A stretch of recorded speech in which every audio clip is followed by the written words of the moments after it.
Cette semaine, entretien avec un guerrier, on reçoit le taekwondoka français Benjamin Beuli. D'entrée de jeu, je vais m'excuser auprès de nos auditeurs parce qu'on a eu un problème de micro avec mon microphone durant l'enregistrement Zoom. Et pour des raisons purement techniques, moi, je m'entendais bien, mais clairement, l'enregistrement n'était pas bon parce qu'il se faisait avec le micro intégré de mon ordi au lieu de notre micro de podcast. Donc, je suis vraiment désolé pour la qualité sonore de mes interventions. J'ai décidé de sortir l'épisode quand même parce que il est très intéressant. On a eu vraiment une discussion super enrichissante. Donc, j'espère que vous allez en profiter quand même et faire abstraction de la qualité du vocal. Vraiment désolé. On a trouvé la source du problème et ça ne se reproduira plus. Sur ce, on vous souhaite une bonne écoute. Les cicatrices nous rappellent d'où on arrive. Les combats qu'on doit livrer quand le destin chavire. Guerrier, on fera ce qu'il faut pour la famille. Cœur de lion, œil de tigre, on a la paix dans la mire. The battles are never ending, I know. But we will get up and get on with the fight. And we'll do whatever for what is right. Just put your trust in us, in us. Donc, bienvenue à Entretien avec un guerrier. Cette semaine, on reçoit encore un invité en direct de la France. Comme quoi, on continue de grandir à l'international. On reçoit le taekwondoka Benjamin Beuli. Bonjour Benjamin, ça va bien? Bonjour, très bien, et vous? Oui, ça va très bien. Merci d'avoir accepté notre invitation. Merci à vous, ça me fait vraiment très, très plaisir. C'est ça, on a vu un peu que tu es très actif sur Internet, toi aussi, tu crées du contenu. Tu es le premier martial artist qu'on reçoit qui fait du taekwondo. Donc, ça, je trouve ça intéressant, déjà. Peux-tu nous mettre en contexte un peu d'où tu viens puis à quel moment les arts martiaux sont arrivés dans ta vie? Oui. Alors moi, je viens de Strasbourg, c'est à l'est de la France, donc on est frontalier avec l'Allemagne en fait. À titre d'exemple, on peut aller en Allemagne, nous, à pied, en vélo ou en tram. J'ai commencé les arts martiaux. Alors j'ai fait du judo quand j'étais tout petit parce qu'il y avait un club de quartier dans lequel tous les gamins du quartier sont allés, mais ça me plaisait pas tant que ça en réalité. Donc moi j'ai fait ça pour suivre un peu les copains à l'époque, j'en ai pas fait longtemps. Et puis quelques années plus tard, j'ai commencé le taekwondo à l'âge de 12 ans dans mon club actuel en fait. Je suis actuellement le professeur du club dans lequel j'ai commencé le taekwondo en tant que ceinture blanche. Ah wow, ça c'est vraiment nice. OK. Est-ce que vous êtes propriétaire ou vous êtes juste un enseignant? Alors en France, c'est un petit peu particulier. Donc c'est une association, comme la majeure partie des clubs en France. Donc c'est effectivement mon club, entre guillemets. Donc je suis félicitations. le seul, vous avez tous monté les échelles. Voilà, c'est ça. Je suis content en fait parce que mon professeur initial a dû arrêter à cause de son travail, puisqu'en France c'est très difficile d'être professionnel. Moi-même, je ne suis pas professionnel des arts martiaux.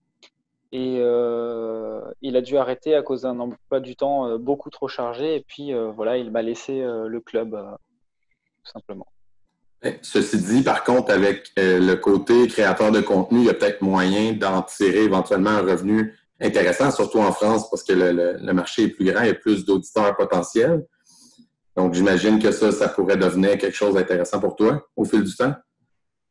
Ça dépend, parce qu'en réalité, alors moi, j'ai pas démarré ça dans cette optique, vraiment pas. Et puis, je pense que j'ai pas démarré ça dans cette optique parce que j'ai un peu les pieds sur terre et que en France, comme je le disais, c'est très très difficile de vivre des arts martiaux. Il faut vraiment avoir énormément d'élèves et il faut quand même bien tourner. C'est assez difficile. Et puis moi, je suis encore très jeune. Du coup, je me laisse le temps et puis je préfère me dire que je garde mon travail de tous les jours que j'ai en journée et je fais ça tranquillement le soir. Comme ça, moi, je suis sûr, en tout cas pour l'instant, de faire ça vraiment par pur plaisir et par pure passion, sans avoir à me dire que je dois gérer absolument ce côté lucratif pour gagner de l'argent et réussir à garder mon club à flot, puisque je le répète, en France, c'est vraiment très dur, quoi. C'est difficile. Et non, j'avais une question. Ça m'est échappé. Mais ouais, dans le fond, c'est quoi le travail que tu fais dans le jour? C'est quoi l'autre carrière? Alors moi, je suis fonctionnaire. Je travaille à la ville de Strasbourg. OK. Donc, je travaille dans le chauffage en fait. Donc Ah ouais? je suis je montre le travail à faire aux entreprises qui travaillent pour nous et je les surveille en fait pour m'assurer qu'ils fassent le travail correctement. OK. Donc, vous êtes OK. un superviseur. Ah, OK. Puis les arts martiaux, dans le cadre de ton travail, est-ce que c'est un emploi très physique? Est-ce que ça apporte quelque chose à ta profession? As-tu l'impression que un aide l'autre? Peut-être même ton emploi de jour apporte quelque chose à ta pratique d'arts martiaux? Oui, alors en fait, c'est effectivement plutôt les arts martiaux qui vont nourrir mon travail au quotidien sur différents points. C'est vrai que ça me canalise beaucoup, donc ça m'aide à être très calme, à prendre du recul, à avoir une bonne gestion de mon stress. C'est surtout ça, effectivement, je pense, qui m'aide au quotidien, quoi. C'est vrai. Puis, étant donné que c'est la première fois qu'on jase taekwondo, est-ce que tu pourrais peut-être nous faire un petit historique du style? Je veux dire, tout le monde un peu sait que ça vient de la Corée, mais au-delà de ça, peut-être juste retracer un peu l'historique. Je pense que ça pourrait être intéressant pour plusieurs. Oui, en fait, alors le taekwondo a une histoire assez particulière. C'est un art martial, comme on le sait, qui est coréen et qui est en fait l'union de 9 écoles d'arts martiaux coréens, une union qui a été demandée par le gouvernement coréen de l'époque, qui voulait un art national pour rayonner un petit peu sur le plan international. Donc, ils ont demandé aux professeurs des différents styles d'arts martiaux de s'unir afin de, mettre à jour le taekwondo. Okay. Ensuite, donc là, je suis vraiment en train de résumer dans les très grandes lignes. Et par la suite, il y a eu deux courants comment dire, le taekwondo s'est scindé en deux courants différents. Donc, on a deux styles de taekwondo principaux différents qui sont en fait des noms de fédérations mondiales. Il y a l'ITF et la WT, qui était avant WTF, mais qui a changé de nom. Et le style que toi tu pratiques, c'est lequel des deux? Moi, je suis WT, donc c'est le style qui est aux Jeux Olympiques. Ouais, c'est ça. Même si ce style-là a pris une tournure vraiment très très sportive, notamment pour et à cause des Jeux Olympiques. Et moi, personnellement, c'est pas dans ce courant-là que je m'identifie, quoi. C'est pas à ça que je m'identifie le plus. Je suis pas très axé pratique sportive. Ce qui m'intéresse, c'est effectivement plus le travail traditionnel qui existe toujours, mais qui est plus rare. Parce que moi, personnellement, quand j'étais plus jeune, j'ai pratiqué du taekwondo pendant quelques années, là, pas longtemps, et c'était ITF. Puis, dans le fond, outre le fait que tu dis que c'est devenu plus sportif côté WT, est-ce que ITF, eux, sont restés plus traditionnels, tu dirais, par rapport à ton style à toi? Oui, disons que, encore une fois, dans les grandes lignes, c'est comme ça qu'on va les différencier. Très souvent, on va dire que l'ITF, il est resté plus traditionnel et que le WT est devenu plus sportif. Ouais. OK. Ah, c'est quand même intéressant, ça. Je ne la connaissais pas, cette distinction-là, moi, personnellement. Je savais que les deux existaient, mais... Vas-y, Jérémy. Puis nous, ici, est-ce que c'est possible, mettons, de faire les deux, de quelqu'un qui veut faire du taekwondo traditionnel puis pousser compétitif? Parce que je sais qu'ici, nous, il y en a qui le font. Ils font leur Kenpo, puis ils font aussi en compétition à haut niveau. Est-ce que c'est quelque chose qui se fait ou quand tu veux pousser compétitif, il faut vraiment que tu fasses que ça parce que sinon, c'est comme trop pareil sans être pareil? Alors, il faut savoir que déjà, dans les deux styles, il existe de la compétition. Donc, si on pratique un style et qu'on veut faire de la compétition, on ne va pas avoir besoin de changer de style. Ça va être notamment en combat, par exemple.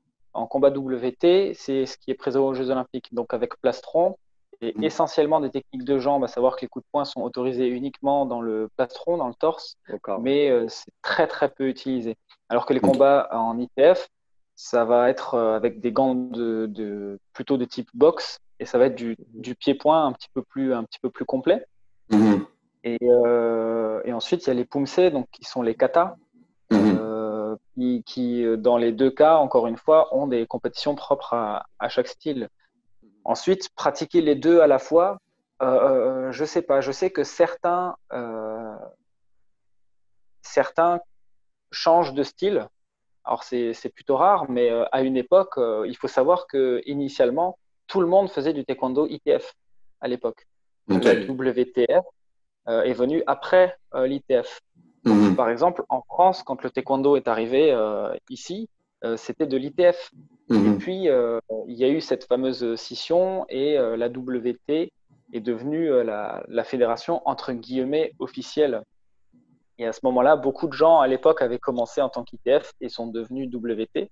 Mhm. L'inverse existe de nos jours aussi parce qu'effectivement, il y a certaines personnes qui n'arrivent plus à se reconnaître dans l'axe sportif que prend la WT et Mhm. qui changent de style. Mais moi, personnellement, j'en connais très très peu. Ça reste assez rare.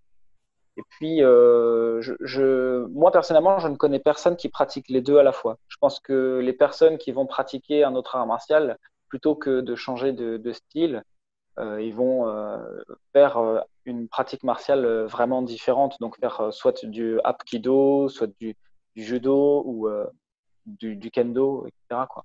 Aller chercher quelque chose qui est plus complémentaire au lieu de faire, Exact. exemple, du taekwondo et du karaté qui sont quand même plus proches parents que le taekwondo et le judo ou l'aïkido ou le C'est ça, jujitsu. c'est ça. Ouais. Même si ça existe très bien. Moi, mon premier professeur, il était pratiquant de taekwondo et de karaté.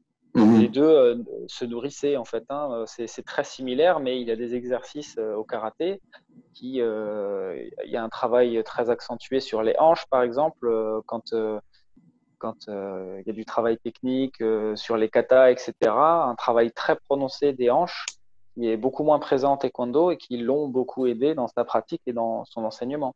Mhm. Toi, personnellement, est-ce que tu as fait de la compétition? Alors moi, j'ai fait de la compétition Pumse OK. en taekwondo, oui. J'en ai Jusqu'à. fait Comme des katas, c'est ça. c'est OK. ça, c'est les katas, c'est les katas du taekwondo, les Pumse. OK. Puisqu'effectivement, comme le taekwondo est coréen, tous les termes sont Mhm. différents. Et j'en ai pas fait si longtemps que ça. Je dirais que j'en ai fait 3 ou 4 ans. J'ai OK. pas fait de podium national, j'ai pas fait de résultats extraordinaires, plutôt des choses régionales. Mais j'ai fait ça en fait à l'époque où justement j'ai commencé à enseigner parce que j'ai commencé à enseigner en étant très jeune. J'avais 18 ans quand j'ai dû remplacer mon prof qui ne pouvait plus venir à cause de son nouvel emploi du temps. Et c'est difficile quand on a 18 ans de se mettre devant tous les autres qui avant étaient nos camarades et de se placer en tant que professeur. Moi-même, j'avais du mal parfois à me sentir légitime. Alors, je me disais que j'avais envie d'être légitime aux yeux Aux yeux des de élèves. tous. Et pourquoi, voilà, pour ça, je me suis dit, si je fais de la compétition, si je gagne des compétitions, eh ben, je pourrais justifier de ça et être Mhm. légitime. C'est plus une mentalité que j'ai aujourd'hui, hein. Mhm. C'est simplement ce qui m'était passé par la tête à ce moment-là. Donc, c'est pour ça que j'ai commencé la compétition. Ça a été très formateur parce que j'ai dû faire quand même pas mal de stages, j'ai dû énormément travailler. C'est vrai que pour moi, ça a été un vrai boost dans ma pratique de faire de la compétition, de travailler de manière isolée certaines séquences techniques pour chercher le détail le plus fin. C'est très formateur. Ça m'a beaucoup aidé, ça a beaucoup travaillé aussi comment dire, mon envie d'avoir un travail précis et aussi mon œil. J'arrive maintenant à repérer des fautes que je n'aurais pas repérées avant de faire un petit peu de compétition. Mhm. Et puis, en fait, j'ai arrêté parce que, pour différentes raisons, la raison principale, c'est que quand on fait de la compétition Pumse ou de la compétition kata, eh ben, c'est ce qu'on pratique essentiellement. Donc, on va faire très peu de combats, on va faire très peu d'autres choses, puisqu'il faut bien avoir en tête que moi, j'enseignais Mhm. et puis je m'entraînais seul. Et quand je m'entraînais seul, je faisais essentiellement du Pumse parce que le niveau est très très élevé en France. Alors par rapport à l'international, dans certaines catégories, c'est compliqué, mais moi je suis dans la tranche d'âge qui est quand même une des plus difficiles. Et c'est difficile de s'entraîner tout seul quand les autres en face ont des professeurs avec des super méthodes, etc. Et alors je progressais. Par contre, je prenais plus de plaisir à m'entraîner.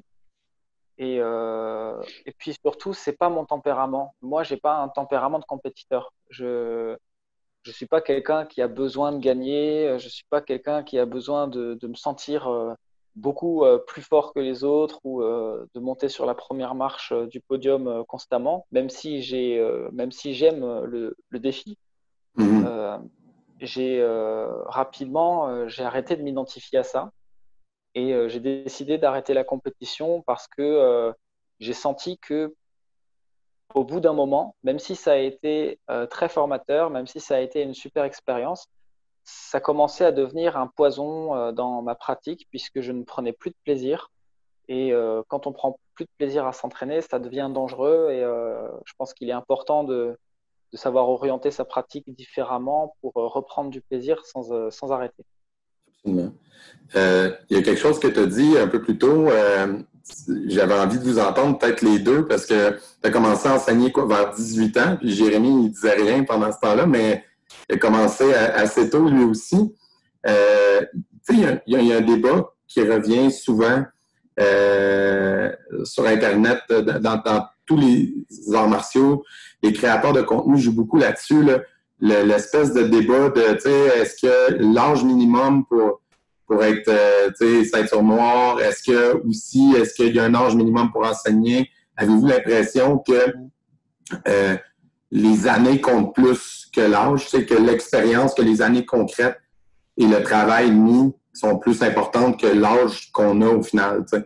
Peut-être pour y en discuter les deux, là.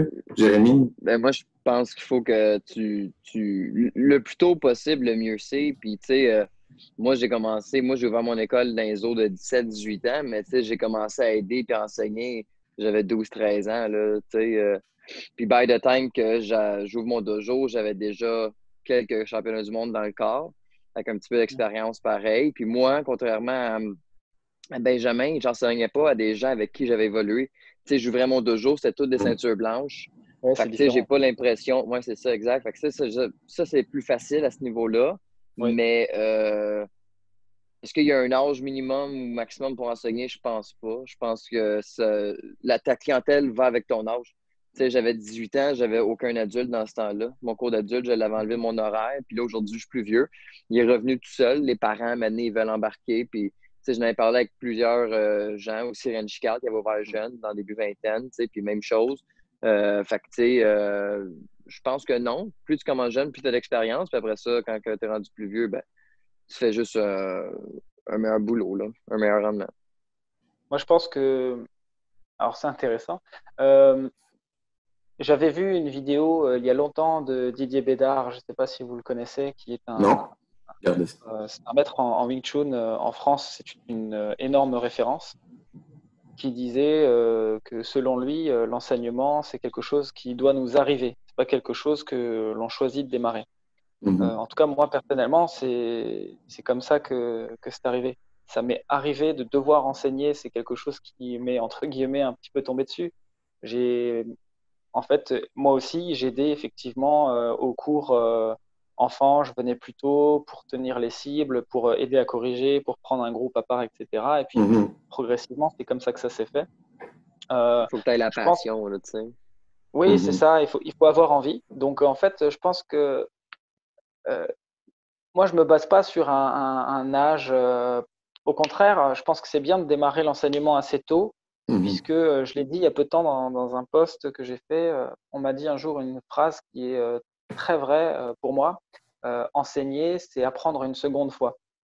Et c'est vrai que quand on enseigne, on comprend en fait, grâce à nos élèves, on comprend certaines choses, puisqu'en fait, beaucoup d'élèves sont confrontés à des problèmes que nous, on n'a pas connus, puisque nous, on n'a pas abordé la chose de la même manière. alors ils sont confrontés à des petites erreurs de trajectoire, d'armement que nous, on n'a pas connues. Et du coup, comme on n'a pas connu ces problématiques, on n'y a pas pensé. Alors, le fait de devoir répondre à ça, ça nous force à réfléchir à ça. Et ça, en fait, ça nous aide à progresser en réalité et avoir une meilleure méthode avec le temps. Donc, effectivement, je pense que c'est formateur d'enseigner. Et pour ça, il n'y a pas besoin d'avoir un âge particulier à partir du moment où c'est fait avec passion Exact. et qu'on sait prendre du recul, quoi. C'est-à-dire que c'est pas parce qu'on enseigne qu'on doit arrêter de pratiquer. C'est surtout ça qui est important. À partir du moment où on enseigne, pour moi, j'estime qu'il est important de continuer à pratiquer euh, et, euh, et qu'il est important de comprendre que nous, même si on est enseignant, on continue à apprendre. Donc, il faut comprendre. Moi, je pense que c'est vraiment important d'accepter ça. Et les professeurs, en fait, qui commencent à enseigner très tôt et qui ne s'entraînent plus parce qu'ils enseignent, en réalité, au bout de quelques années, ils ont arrêté de pratiquer pendant de nombreuses années, pendant toutes les années d'enseignement. Parce qu'enseigner et pratiquer, c'est quand même deux choses très différentes. Absolument. Mais ça aussi, je pense que c'est important. Ouais, vas-y, Jérémy. Vas-y. Je dirais même que, tu sais, il y a plusieurs styles d'enseignement, puis que, tu sais, ils sont tous bien corrects, mais que, tu sais, plus tu t'enseignes longtemps, plus tu peux voir ça. Tu sais, au début, moi, je pensais qu'être sharp, c'était d'enseigner, puis être un peu comme compétitif, comme avec tous les élèves, dans le sens que de tout corriger, quand que, tu sais, des fois, un peu comme Benjamin disait, de laisser travailler l'élève, puis de trouver la manière, tu sais. Fait que, tu sais, c'est en prenant de l'expérience. Si tu commences, tu sais, si tu dis, je vais commencer juste plus vieux, ben, tu sais, ça va venir plus, ça va prendre beaucoup plus de temps de trouver tout ça. Absolument. Puis, moi, ce que j'ai vu, en fait, au fil du temps, c'est que tu peux avoir un artiste martial qui est techniquement meilleur que toi, à plein niveau, mais que comme enseignant, il pourrait être zéro parce qu'il n'y a pas cette capacité-là de transmettre et de communiquer à l'élève puis d'être pédagogue. Donc, je pense que souvent, les meilleurs professeurs n'étaient pas forcément les meilleurs élèves. Parce que, tu sais, quand tu es un élève A1, puis que tu as de la facilité dans tout, bien, des fois, ça peut être difficile pour toi de comprendre l'élève qui, lui, a du mal à comprendre, puis que ça y prend du temps. Donc, il faut que tu développes cette patience-là. Donc, ouais, absolument. Ouais, mais c'est ça, exact. Ouais, ou ça, mais c'est pas des fois de la facilité, des fois, c'est que c'est fait tellement longtemps. Moi, j'ai commencé le karaté à 5 ans. OK? Là, c'est comme apprendre à quelqu'un à faire un front ball kick. Je sais pas comment j'ai fait 20. J'ai jamais appris à faire un front ball kick. Tu lèves le genou, pouce, là, tu sais. Fait que des fois, c'est pas que c'est trop facile. Des fois, tu t'en souviens juste plus quand tu as commencé tellement jeune. Tu es comme comment je me suis fait enseigner. Fait que tout ça, c'est important de faire des cours d'instructeurs. Tu sais, nous, on est chanceux. De continuer notre formation. Moi, c'est ça. Moi, avec mes instructeurs, je fais ça aussi à mon centre à Saint-Rémy. Parce que sinon, des fois, c'est trop pour acquis. Absolument. Oui, c'est vrai. Après, alors c'est vrai que moi, je réfléchis même plus à comment moi j'ai appris personnellement. Moi, je m'adapte beaucoup à mes élèves. Alors, je me sers beaucoup d'une part du système des grades, parce que pour moi, les grades, le fait d'avoir des ceintures différentes, c'est pas du tout pour avoir une hiérarchie avec des petits chefs et des sous-fifres. Pour moi, c'est vraiment un outil de développement personnel. Et ça me permet, d'une part, quand je montre les exercices, de grouper, de dire, voilà, de ceinture blanche à ceinture bleue, vous allez faire l'exercice de cette manière.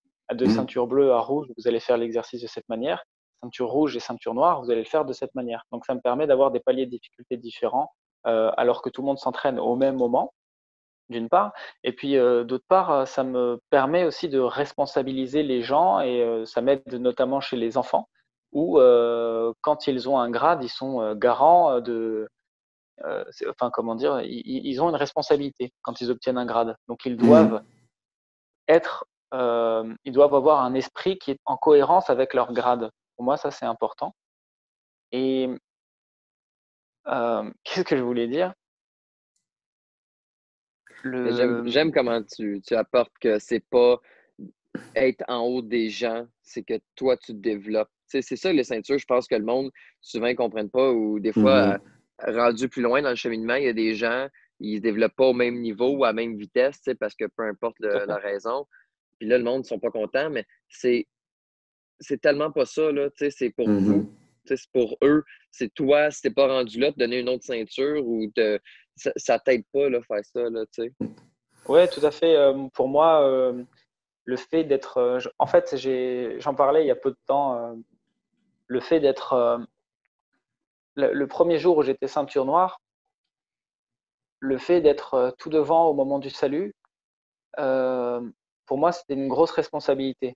Je l'ai Mhm. senti comme ça. Mhm. Je l'ai pas.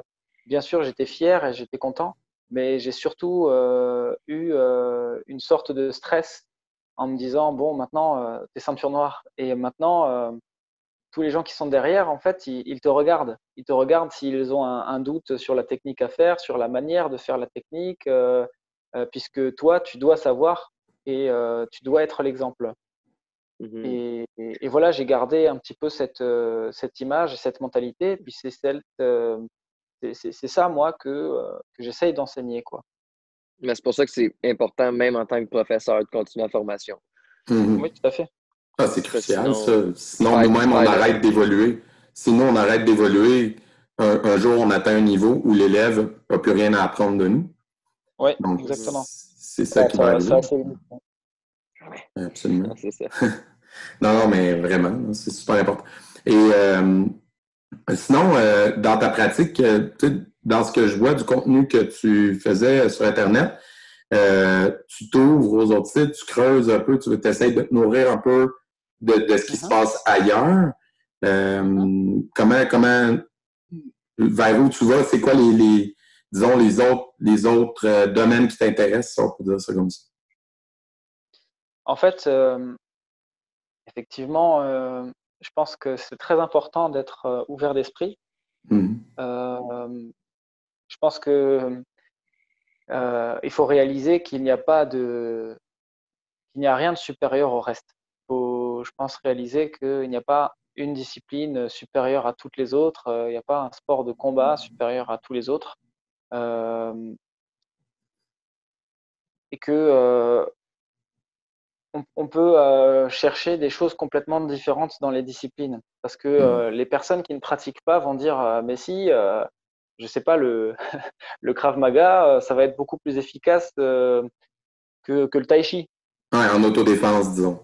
Ouais. Mais alors oui, si on veut vraiment grossir le trait, bien Mhm. sûr que dans les faits, quand on va faire du Krav Maga, à nos premières séances, on va rapidement enfiler des gants, on va rapidement apprendre à faire des techniques de self, à faire des clés Mhm. articulaires, etc. Par contre, il faut savoir de nos jours euh, définir l'efficacité. Mhm. L'efficacité, comme tout le monde l'entend, bien sûr, c'est la manière la plus rapide et simple de répondre à un conflit, une agression, un combat. Mhm. Mais dans notre vie de tous les jours, est-ce qu'on en a besoin? Pour la plupart, on est des civils, on n'est pas Mhm. des militaires, on n'est pas des policiers. Mhm. Moi, personnellement, dans ma vie de tous les jours, j'ai pas besoin de me battre dans les rues. Ouais. Mon maître, Nuno Damaso, il dit une chose super importante à chaque stage. Quand il parle de tout ça, il demande à toute l'Assemblée, parmi toutes les personnes présentes ici, qui, dans ces 10 dernières années, s'est battu dans la rue. Et il est très rare que quelqu'un lève la main. Mhm. Mais il dit qui ici a connu du stress, qui a manqué une fois de confiance en soi, etc. Et toutes ces choses-là sont en fait au quotidien bien plus importantes. Et toutes ces choses-là, les arts martiaux peuvent améliorer ces points. Et, Mhm. euh, et en fait, c'est ce que il y a j'avais fait une vidéo justement qui parle d'efficacité dans les arts martiaux et je dis que définir l'efficacité, ça peut être sympa puisque on peut être efficace sur plein de plans différents. Et le combat n'est qu'un seul de tous les critères possibles liés Mhm. aux arts martiaux parce que les arts martiaux aident c'est un véritable outil de développement personnel, c'est un outil qui est formidable. Et je pense que si on ne parle que de combat, on bride le potentiel réel des arts martiaux. On manque complètement le point si on parle. Oui, exactement. Ben oui. Je vais vous donner un exemple caricatural, là, mais vraiment, j'exagère le trait juste pour qu'on comprenne mon point. Là, OK? Si on prend un exemple, parce que souvent, là, les gens de MMA vont dire tel style fonctionne pas, c'est pas concrètement dans un combat dans la cage, tel truc marcherait pas. Mais le point que tu amènes, Benjamin, est vraiment intéressant parce que une tête brûlée, là, un gars ou une fille vraiment trop arrogant, puis provocateur, puis baveux, comme on dit au Québec,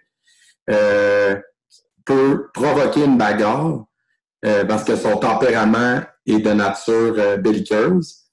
Et oui, il va peut-être être en mesure de tenir le combat un petit moment, mais s'il provoque une bagarre contre une gang de personnes, il peut se ramasser aux soins intensifs, alors que la personne, là, encore là, c'est très caricatural mon exemple, mais qui fait le tai chi, qui a développé un calme, puis c'est très cliché là, ce que je dis, là, mais c'est pour qu'on comprenne, qui travaille sur soi, qui travaille sa personne, qui travaille sa respiration, puis elle va garder son calme, elle va désamorcer la situation, puis elle va s'en aller, puis elle n'aura eu aucun bleu. Ben, c'est très caricaturé. On parle, mettons qu'on y va avec des noms, là, tu sais, Conor McGregor, je sais pas si tu as vu comment il se comporte en dehors du ring. C'est un vrai champion, ça. C'est mon préféré. Moi, je l'adore, le Conor. Oui. Sarcastique. Très sarcastique. Là. Je l'haïs, là. Il est dégueulasse comme être humain. Là. Il y a une vidéo qu'on le voit geler un homme d'un certain âge là, à cause d'un verre dans un bar. Là. Ouais. Voilà. C'est ça qui arrive quand tu pousses trop compétition puis combat. C'est ça, exactement. Oui, tout à fait. En fait, les arts martiaux sont faits pour aider à forger de meilleures personnes pour la société et pas juste des guerriers et des combattants parce que des gens comme ça, si on en veut, on les envoie à l'armée, quoi. On n'est pas dans les arts martiaux, c'est dommage de se limiter à ça. Voilà. Et effectivement, comme tu disais, quelqu'un qui va désamorcer un conflit, pour moi, c'est quelqu'un qui fait preuve de bien plus d'intelligence. Voilà. Alors oui, on a tous des pulsions primitives quand on s'énerve, quand il y a un conflit, quand il y a quelque chose, le stress monte et bien sûr. Mais honnêtement, je pense que dans beaucoup de cas, on peut réussir à désamorcer le conflit. Et je pense que c'est une affaire d'ego. Mais quand on s'en fout, comme je le disais tout à l'heure, moi personnellement, je n'ai pas un esprit de compétiteur. Quelqu'un avec qui ça commence à chauffer et peut-être qu'on va se battre, machin. Moi, je n'ai pas du tout envie d'aller au conflit parce que bien sûr, je peux gagner et je peux lui taper dessus comme un fou. Mais bien sûr, je peux aussi complètement perdre et me faire taper. Mais dans tous les cas, qu'est-ce que ça aura réglé? Rien du tout. Et si je réponds, je me serais montré aussi bête que lui. C'est pas ce que je veux. Donc après, il faut pas non plus tomber dans ce piège de se laisser faire non plus, quoi. Puisque en France notamment, alors je ne sais pas comment ça se passe chez vous, mais en France, très souvent dans les stages de nos jours, on va parler de légitime défense, on va parler de la loi, on va parler et on va dire que c'est toujours mieux d'éviter le conflit, c'est toujours mieux de partir en courant parce que même en tant que personne qui se fait agresser, quand on répond, notre agresseur peut porter plainte et on peut perdre, etc. Tout ça, c'est vrai. Malheureusement. Non, même chose ici. Mais c'est pas pour autant que si quelqu'un nous tape dessus, qu'il faut se laisser taper dessus, quoi. Ben non. Donc, c'est supposé être une force raisonnable. Mais tu sais, raisonnable, c'est discutable. C'est discutable. Oui, moi, je peux me sentir. Voilà, de toute façon, tout ça, ce sera toujours question de point de vue, ça changera toujours. On va pas entrer dans ce débat-là qui est vraiment trop complexe. Mais moi, je pense que moi, personnellement, si je me balade avec ma famille ou avec des amis, que quelqu'un vient et tape sur un de mes copains, je ne vais pas lui demander gentiment de partir. Hein. Ça, c'est évident. Oui, moi, je voulais te demander, Benjamin, Écoute, très objectivement, est-ce que tu es capable de nous donner, disons, vu que tu as exploré autre chose que le taekwondo, tu as vu les autres styles, tu t'intéresses aux autres styles, est-ce que tu serais capable de nous donner en quelques grandes lignes quelles sont les forces du taekwondo? Puis est-ce qu'il y a des lacunes, entre guillemets, je mets des guillemets, que tu dirais, ah, dans notre style, notre force c'est ça, mais notre point faible c'est ça? Oui, je comprends. Oui, bien sûr. Euh, alors, je pense que les forces du taekwondo, elles sont très connues. C'est les techniques de jambes taekwondo, il a connu un développement qui était très axé sur les techniques de jambes parce qu'en fait, les Coréens trouvaient ça plus impressionnant et voulaient se démarquer en usant en fait de ça. Alors, effectivement, on a des techniques de jambes en taekwondo qui sont très puissantes, très dynamiques, très rapides. On a un travail de stepping, de déplacement qui est très dynamique aussi. Et du coup, les combattants de taekwondo sont des combattants qui sont très rapides et très explosifs. Et ça, effectivement, ça peut être d'une grande aide dans d'autres disciplines. En revanche, c'est vrai que la lacune qui est connue aussi du taekwondo, forcément, c'est le travail avec les poings. Puisque les personnes qui vont faire du taekwondo sportif pur ne vont jamais apprendre réellement, j'entends bien, à monter la garde et à avoir les poings levés pour se protéger le corps et le visage. Puisqu'en fait, le combat de taekwondo avec les plastrons, c'est un combat qui se fait au point, qui se compte en points, je veux dire. Et la plupart du temps, les bras en fait sont le long du corps pour d'une part se protéger le plastron et aussi d'autre part pouvoir parfois écarter les bras et avoir les bras plus souples, soit pour faire des appels, pour donner envie à l'autre d'attaquer, etc., pour chercher à faire une contre-attaque. Et voilà, à cause de la compétition, très clairement, qui est orientée sur les techniques de jambes, le taekwondo est comparé à l'escrime, mais des jambes. À cause de ça, les pratiquants de taekwondo n'ont pas l'habitude de lever les poings et d'être en garde. Et moi, j'en suis vraiment témoin, puisque j'ai démarré, il y a quelques années, j'ai démarré une nouvelle discipline qui s'appelle Yosekan Budo, qui a été fondée par un maître Hiro Mochizuki, qui est un japonais qui vit en France. Et dans le Yosekan Budo, en fait, c'est du combat complet, pied-point, projection, travail au sol. Et ils ont une garde de boxeurs avec des gants de boxe. Alors moi, mes premiers entraînements, quand on faisait un petit peu de combat à la fin de séance, tant que j'étais à distance et que je gérais avec mes jambes, bah, ça allait, je m'en sortais puisque c'était mon atout. En revanche, dès qu'on était dans une garde rapprochée, je m'en prenais plein la poire parce que justement, je n'avais pas l'habitude de me protéger le visage, je n'avais pas l'habitude de monter mes poings. Et c'était une grosse lacune au début pour moi que j'ai réussi à corriger avec le temps avec le Yosekan Budo. Alors, bien sûr, j'ai toujours pas une garde de boxeur, mais j'ai déjà une meilleure garde qu'avant Yosekan Budo. Et j'essaye, moi, maintenant, d'enseigner ça dans mon club, le fait d'avoir une garde, de monter, de mettre un petit peu des gants, parce que je pense que c'est très important de savoir se protéger en fait le visage, ne serait-ce que d'une gifle, parce que malheureusement, c'est la base. C'est la base, mais c'est une base qui n'est jamais explorée dans beaucoup de structures de taekwondo. Oui, ben c'est ça, c'était ma question, parce que mes souvenirs de taekwondo sont très lointains, puis il me semble que j'avais pas je me souvenais de kata, je me souvenais de combat, mais j'avais pas de souvenir dans ma tête de travail, d'application pratique de style autodéfense. Est-ce qu'il y en a dans le taekwondo? Oui, bien sûr. Oui, bien sûr. C'est vraiment loin, moi, j'étais tout petit. Alors, en taekwondo, il y a des formes codifiées. Donc, il y a l'équivalent. Alors, chez nous, il y a le Hanbon Kyorugi. Le Impact Combat, c'est l'équivalent du Kyon Ippon Kumite pour ceux qui font du karaté. Donc, un attaquant, un défenseur avec des attaques codifiées, c'est encore loin de la réalité, mais il faut comprendre que ça, c'est un outil. C'est pas une fin en soi. Donc ça, c'est un outil.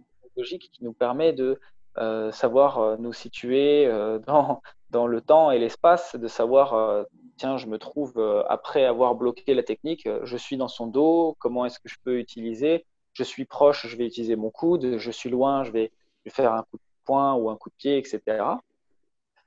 Puis on va apprendre à ce moment-là, selon un petit peu le style de notre professeur, on va apprendre aussi à faire un petit peu de clé articulaire et un petit peu de balayage, très peu, mais quand même. Et puis il y a le Hoshinsul. Le Hoshinsul, c'est de la self-défense. Je crois qu'en japonais, on dit Goshindo. J'ai pas envie de dire de bêtises. Ou alors c'est comme le Jutsu en karaté. Donc ça va être des défenses contre des saisies, notamment hein, des saisies de poignet, de manche, de col, coup de poing au visage, etc. Maintenant, moi, comme je le pratique et comme je l'enseigne, je m'en sers également comme outil pédagogique. C'est-à-dire qu'au début, je vais enseigner, par exemple, sur des saisies très simples et très loin de la réalité, parce qu'une saisie poignée avec une personne en face de nous qui ne bouge pas, ça ne reflète en rien la réalité. Par contre, ça va nous permettre quand même d'apprendre des dégagements et d'apprendre, pour commencer, des principes. Et en fait, une fois qu'on a acquis ces principes, libre à nous d'explorer ce thème de self-défense en appliquant ces principes, mais de manière un petit peu plus réaliste, avec un partenaire qui ne se laisse pas faire, avec des saisies plus réalistes, avec des frappes un petit peu plus appuyées. Mais ça, c'est un travail qui se fait sur le long terme. Donc, pour revenir très rapidement sur ce qu'on disait tout à l'heure avec l'efficacité, moi, je pense que dans beaucoup de disciplines, on peut devenir efficace parce que, en fait, je pense que dans la plupart des disciplines, au bout d'un moment, on va chercher à se spécialiser, entre guillemets, à choisir une voie. Et je pense que dans beaucoup de disciplines, en fait, on a des outils qui sont très sérieux, très solides pour amener à la self-défense, puisqu'on connaît les armes du corps, on connaît les endroits où frapper. À partir de là, on a un avantage qui est considérable. Mais si on veut adopter quelque chose de réaliste, ça demande du travail et ça demande du temps. Connaître les outils, ça ne suffit pas, il faut les appliquer. C'est un très bon mot de la fin, ça. Je t'ai laissé aller, puis j'étais comme, oh, ça tombe parfait. Ça résume. C'est drôle, on dirait que plus on avance dans le podcast, Jérémy, je ne sais pas si tu es d'accord, mais plus on dirait que tout le monde dit un peu la même chose, mais de façon différente, mais qu'en même temps, le propos s'enrichit d'une fois à l'autre. Là, genre, oui, alors c'est vrai que... Oui, mais tu sais que nous, on est chanceux parce que c'est nous qui parlons avec les gens directement. Je ne sais pas comment que les auditeurs le perçoivent, mais effectivement, comme tu dis, Manu, je trouve que le monde, plus qu'on avance, tous les hauts veulent dire ça à peu près. Puis effectivement, ça se ressemble toujours comme. Il n'y a pas meilleur, rien de meilleur. On fait tout du combat, c'est juste, ça vient de différentes places. Mais en fait, moi, je pense que vous remarquerez que quand vous parlez avec des experts, avec des maîtres, donc je me place pas dans ce panier-là, mais quand on parle avec ces personnes, on se rend compte qu'ils ont justement, effectivement, la plupart du temps, le même discours qui est le suivant. Au bout d'un moment, après beaucoup d'années de pratique, en fait, plus on avance, plus on s'entraîne et plus on se rend compte qu'on fait tous la même chose au final. Parce qu'il faut savoir différencier le fond et la forme. Et dans la forme, on fait tous quelque chose de très différent. C'est bien la richesse de nos disciplines. Mais dans le fond, on a toujours la même idée, on a toujours des principes très similaires. Seulement, dans la forme, on va les appliquer différemment. Exact. Benjamin Belli, sur ce mot de la fin excellent. Merci beaucoup d'être venu prendre un peu de temps avec nous virtuellement. Puis, bonne continuité dans ta création de contenu, puis on va continuer à te suivre de notre côté. Bonne chance avec votre dojo. Exact. Très gentil, merci beaucoup. Merci bonne fin de journée. Ça m'a vraiment fait très plaisir. Vous êtes les premiers à m'avoir contacté pour faire une interview, donc je suis très content. On brise la glace, super. Au plaisir. Merci beaucoup.